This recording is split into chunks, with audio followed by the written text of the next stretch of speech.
While there are many birding festivals and celebrations across the United States, one of the largest and most well-known is the biggest week in American birding. Taking place in northern Ohio, this 10-day gathering consists of field trips, notable speakers, optics testing, and of course, plenty of birds. We had the opportunity to attend this renowned festival to see everything that it has to offer, and of course, to show you what to expect if you want to attend. Day 1. To kick off our time at the biggest week in American birding festival, we got up bright and early and headed to Maumee Bay Lodge, the central location for festival activities. Here, we watched the first field trip vans depart and logged our first birds of the week.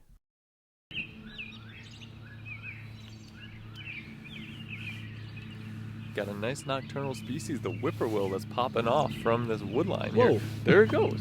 Oh, that's a robin. Well, You got me for a second. But there's a whippoorwill in here. That's yeah, pretty that was cool. cool. I'd add that one to our Ohio list right away. With the sky starting to brighten and a few early morning birds on our lists already, we decided to go to one of the most well-known birding locations in all of northern Ohio, McGee Marsh. McGee Marsh is one of the centerpieces of the biggest week. The fact that it's situated along Lake Erie means that the marsh attracts tons of migratory birds, and for that reason, it also attracts many birders.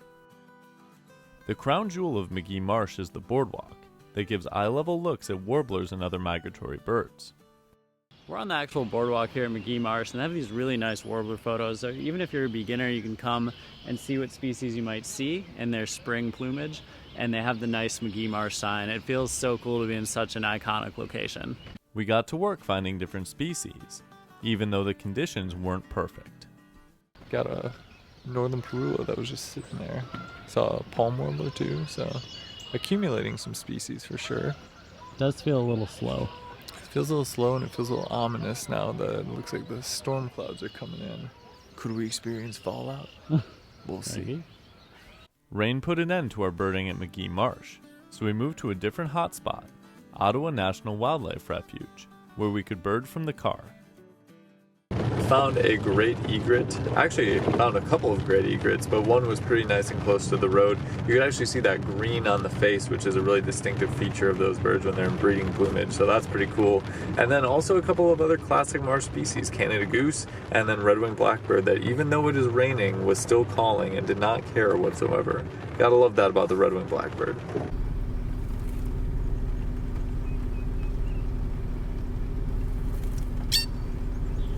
After finding many birds at Ottawa National Wildlife Refuge, we got some food, and then went to find an interesting bird that was reported.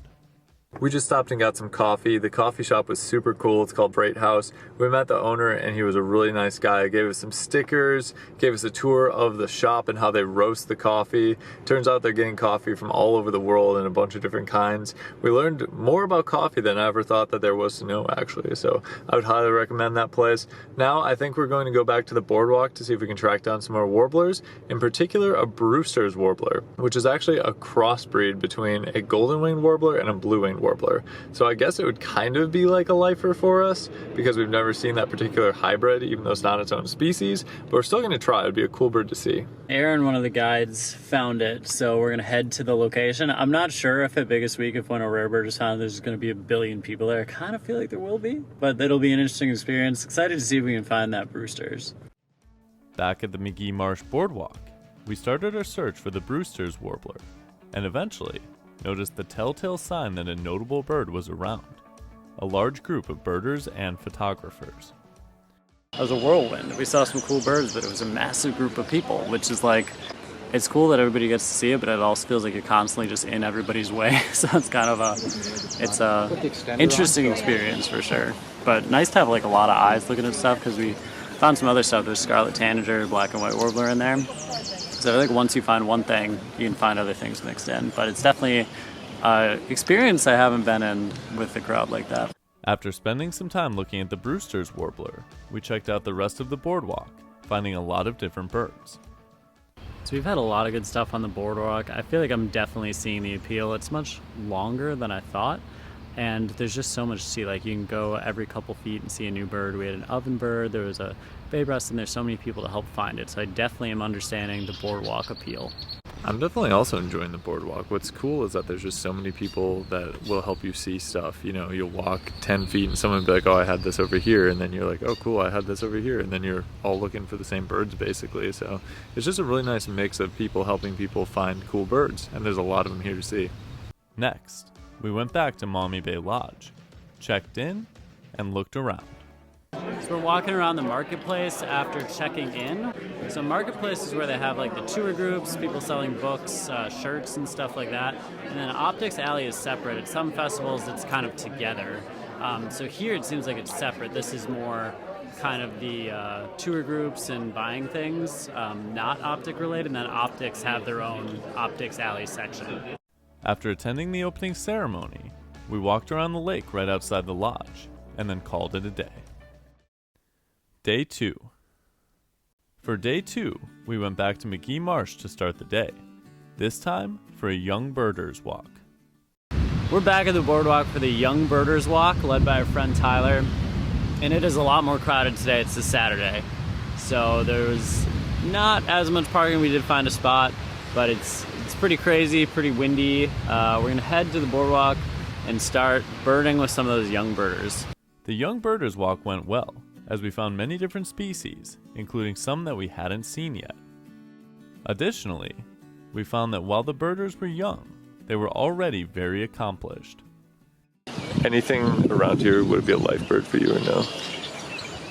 Not that I can think of right now. So you're a pretty experienced birder. Pretty experienced birder. I absolutely love it. I got into it about 5-ish years ago and haven't looked back since. So. What's your life list at? 542. White Wow. wagtail was the most recent. Wow, wait. What's your life list at? Not anywhere near that. He's too embarrassed to say it out loud. After the walk concluded, we stuck around the boardwalk and found some great birds until once again, the rain put an end to our fun. So that was day 2 of 2, getting drenched at the boardwalk. I think we are now officially going to get some food, even though we said we were going to do it several times. Now we actually are, and we'll see what the weather does after that, because that's probably going to determine our next steps. We went to eat at Barnside Creamery, a place that was recommended to us by other festival goers, and definitely had a nice vibe. After that, we went to another birding hotspot in the region.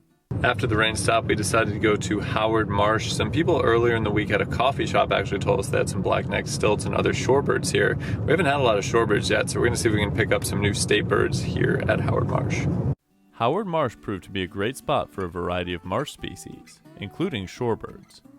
We did also end up finding black-necked stilts that we were able to see at close range. That was by far the most cooperative black-necked stilt pair I've ever been around.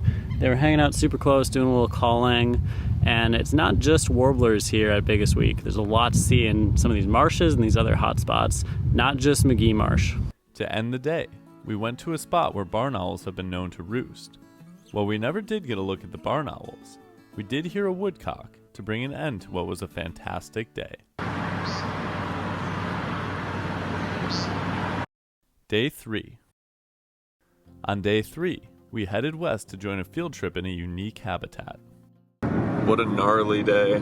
It's not looking great. We're going to a place called Oak Openings with one of the tour groups. It's a meet-on-site trip, so we're meeting everybody there. It's supposed to be a really cool place, but it just is foggy. So that is not great for birding, and wet, which is also not great for birding when you're walking through grassland. So we'll have to see how we do, but I know Tyler's one of the guides, so he's really good, so that should help us out, and hopefully it's still a really cool time. I'm really excited for this Oak Openings trip because there's a lot of birds here that we haven't seen in the state yet. A lot of those grassland savanna type species. Some of the birds mentioned were lark sparrow, blue grosbeak. So I'm excited to get there, see what it's like, and maybe even find some other animals as well, such as reptiles, or I was told that even badgers live there, so it seems like anything's possible. When we arrived, we quickly noticed that it would be a great day for birding, but there would certainly be some annoyances along the way. We just arrived at the Oak Openings field trip. It's cool, and we already heard blue-winged warbler, eastern towhee, but there's tons of bugs here, so that could be a little rough if we're swatting mosquitoes the whole time. In spite of the biting insects, the first part of the field trip was great, and we found many birds that we hadn't seen yet in the state of Ohio. After exploring this part of oak openings, we moved to another portion of it that is known to have some of the most desirable birds in the area. I'm really excited for this part of the trip because there should be some lark sparrows there, maybe blue grosbeaks, grasshopper sparrows, so stuff that I find to be a little more rare in parts of the Midwest, so I'm really looking forward to seeing what species we can pull out of here. We quickly got eyes on lark sparrows, then eventually found blue grosbeaks, and even located a yellow-throated vireo as well. Next, we drove a short distance away and found some grasshopper sparrows that we got a tip about. Alright, props to our friend Joe. He said we would pull up, we would hear them immediately. We pulled up, we hear them immediately. So we're gonna get out and try to get some better looks. But there's definitely loads of grasshopper sparrows out there. After that, we made a stop in Toledo to try what turned out to be one of the best pizzas we've ever had, and then made our way back east. We stopped at Pearson Metro Park, where we met up with our friend Trey and found a nice flock of warblers. Got a ton of stuff in this flock. Golden wing views, there was a white-breasted nuthatch. We've had a red star Nashville in there, so this is pretty distant, but a pretty awesome flock we have here. The golden wing warbler dropped down, giving us some decent views. That was a good find. Yeah. That's cool. Declining species. It's nice because we got a big group now accumulated, so we're all helping to find birds. After Pearson, Trey and I went back to Howard Marsh, where we found many of the same birds we had already seen there, plus a few new ones. Got the yellow-headed blackbird, super distant views, but Trey was able to spot it in his scope, which was awesome because it seems like a bird that's tricky to get this year. And then heard a least bittern, which is another cool bird that we had no hope of seeing if we tried to look for it, but hearing it helped us check it off the list. To conclude the day, we went back to Ottawa National Wildlife Refuge, where we found two different bird species that we were really excited to see. Right up here there is a common nighthawk, and while like the name would suggest they are actually pretty common, it is uncommon to be able to see them during the day resting because their camouflage is so good. So it's really a treat to be able to see that one up there relaxing.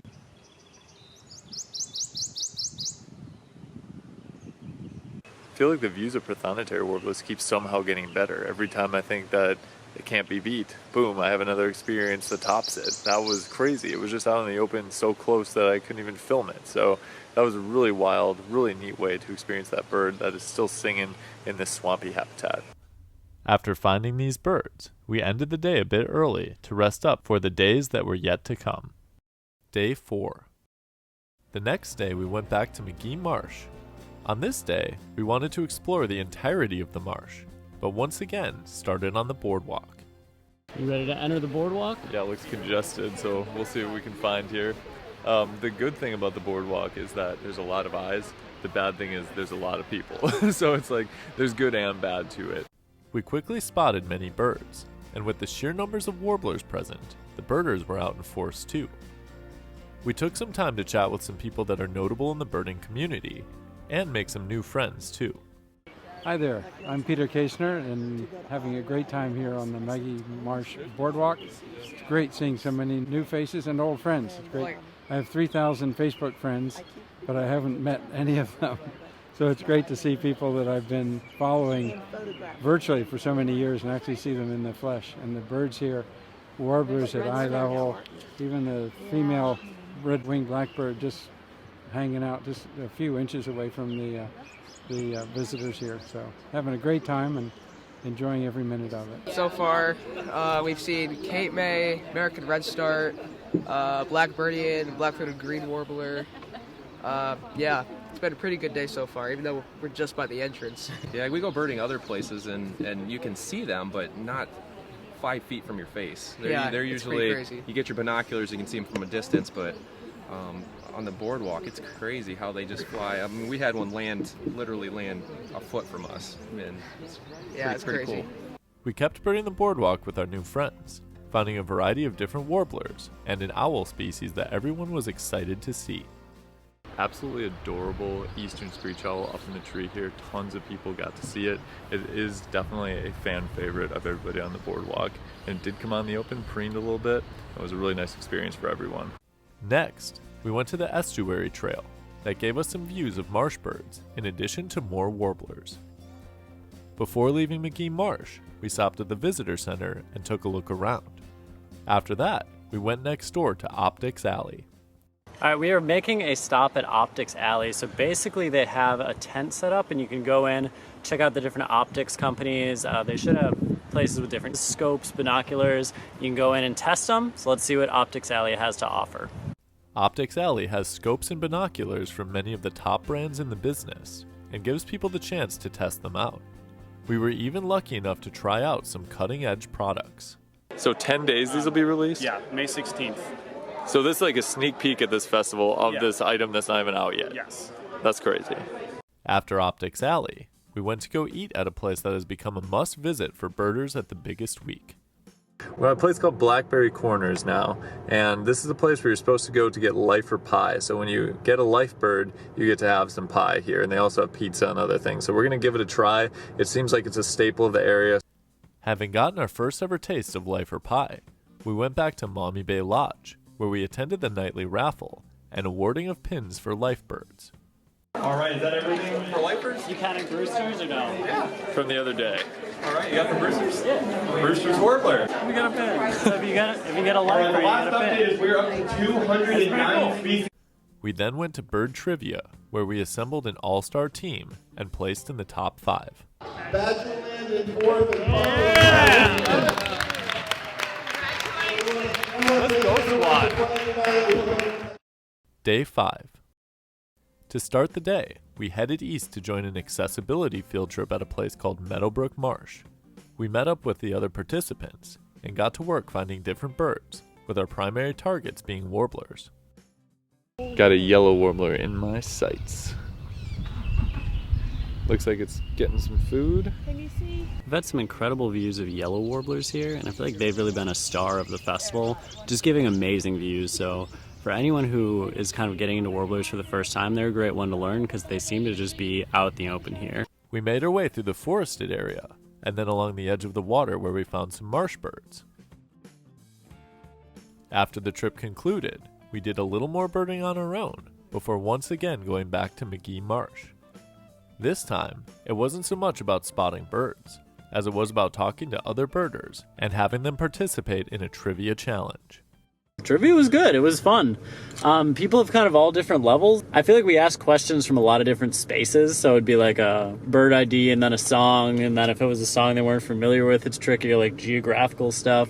So it was cool. I think we need to do more of that in the future. From McGee Marsh, we went to Howard Marsh in search of some birds we didn't have yet for the state. I'm really excited because we just found a Wilson's phalarope, and that's a species we still need for Ohio, and I think it's one of the coolest shorebirds. They're really funny because they just whirl around in the water, kicking stuff up with their feet and then eating it, kind of like making a little cyclone. But there's one out there, really excited to have found that species. After finding more birds at Howard Marsh, we went to Maumee Bay Lodge, where Ken Kaufman was the keynote speaker, and a celebration was planned for him. Secret cake? Yeah, so Kim got Ken this cake for the book, and he doesn't know. So we're going to try to get his reaction when he comes out and sees it. Secret cake. After Ken arrived, he signed copies of his book, The Birds That Audubon Missed, and we had the chance to talk with him. You know, I started gathering material for this book like 15 years ago and was actively working on it for 5 years. And one of the most challenging things I've ever done. So it was just a coincidence that it happened to be finished at a time that it could be published. The publication day could be like during the biggest week. We didn't even know that it would be until late fall. I finished writing the book in August. I went back and forth with the editors for months with changes and edits and things, and sometime around December we found out that the publication date would be May 7th. And that's, first Tuesday in May, and it's in the middle of the biggest week. So I felt so blessed that I had a chance to come give the keynote and the launch of the book at this festival that means so much to me. Before calling it a day, we had one more field trip to go on. So we just got done at the lodge. There was a ton of energy, talked to so many people that we met throughout the week. There's a lot of stuff going on there. There's good news and there's bad news. The good news is it's time for the woodcock walk, which we're going to try to be on. The bad news is it kind of feels like there's a storm brewing, and in that case, we're not sure that this thing is going to happen. So we'll see if we can get to go on this woodcock walk and see some woodcocks. I hope we can, but if not, I guess we'll have to head back to the hotel. In spite of the weather, we proceeded on the woodcock walk. It just so happened that acclaimed author Amy Tan was on the same walk. No little amount of rain is going to keep them from making love. If there's a tornado, are you going to stick it out?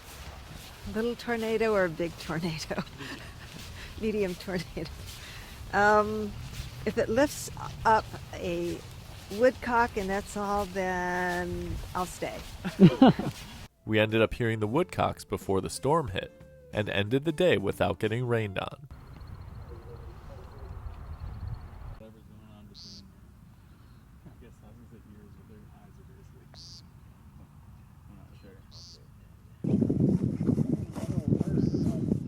We got woodcocks, so we didn't get tornadoed yet. That's the sound. Day 6. Day 6 was our final day at the biggest week, and we were determined to make the most of it. We started out at McGee Marsh, where we spent a little time looking for vireos and warblers. We then met up with our friend Tiffany, who was showing us how to use a very exciting piece of birding technology. Hey everyone, we're here with Tiffany Kirsten from Swarovski Optics, and we have the new AX Vizio binoculars to test out today.